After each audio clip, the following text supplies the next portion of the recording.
오늘도 값없이 베풀어 주시는 하나님의 끝없는 은혜를 누리며 승리하는 꿈미래 모든 분들이 되기를 소망합니다. 오늘은 충고에 대한 이야기를 함께 나누려고 합니다. 충고를 할 때 가져야 될 가장 중요한 마음은 진정성이라고 하는 겁니다. 상대방을 향한 진실하고 또 진정한 마음이 있을 때 그 사람을 위한 그 충고를 해야 하지요. 그냥 이유 없는 간섭은 훈계가 아니라 독선적인 정죄가 되어버립니다. 따라서 생각하고 또 생각한 다음에 조심스럽게 말을 해야 하지요. 정말 그 사람을 사랑하는 마음으로 하는지 또 그 사람이 더 잘 되라고 하는 마음으로 하는지에 대해서 한 번 더 생각해보고 충고를 해야 되는 거예요. 충고는 분명히 필요합니다. 하지만 사랑이 없는 충고, 진실함이 없는 충고, 그 사람을 향한 마음이 없는 충고는 오히려 더 큰 문제를 가져올 수가 있죠.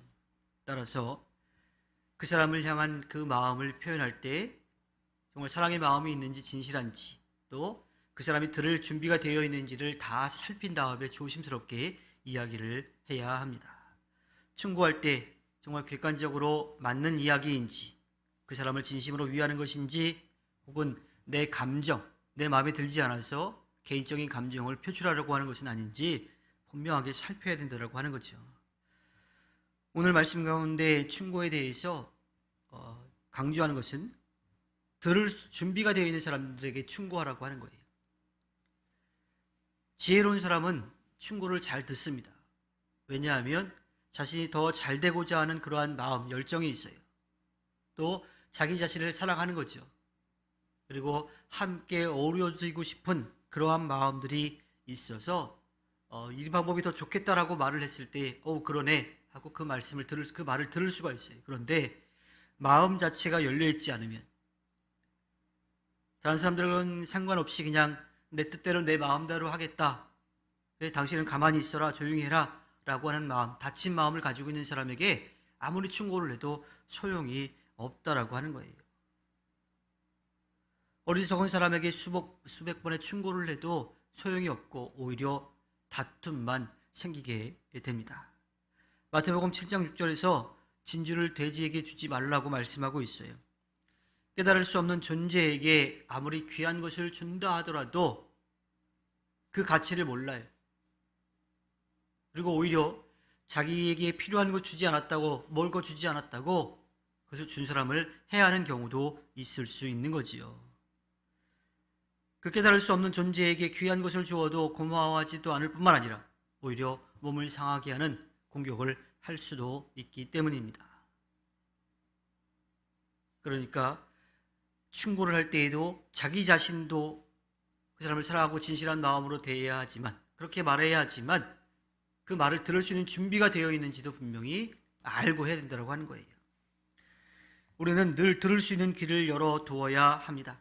하나님께서 우리의 삶을 어떻게 이끌어 가시는지에 대해서 우리의 마음의 문을 열고 들어야 돼요. 그리고 그것을 듣고 깨닫고 그 말씀대로 살아가기 위해서 애써야 합니다. 또한 나를 진정으로 사랑하는 사람들의 말도 들을 준비가 되어 있어야 합니다. 그 사람이 나를 사랑으로 대하고 진실하게 대하기 때문에 말하는 것, 그것을 알고 들을 준비가 되어 있어야 하지요.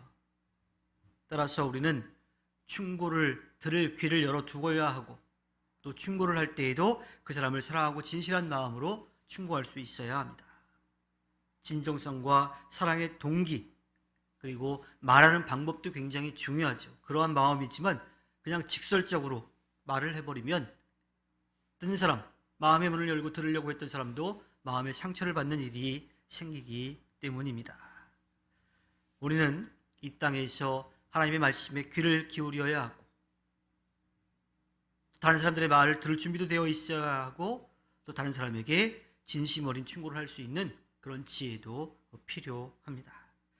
하나님께서 허락해 주신 오늘 하루를 살아갈 때 하나님의 말씀을 들을 준비가 되어 있고 또 이웃을 사랑하는 마음으로 그들에게 진심 어린 충고를 해서 이 땅에 하나님의 뜻을 이루어가 하나님께 기쁨을 드리는 꿈미래 모든 분들이 되기를 주님의 이름으로 부탁드립니다. 기도하겠습니다.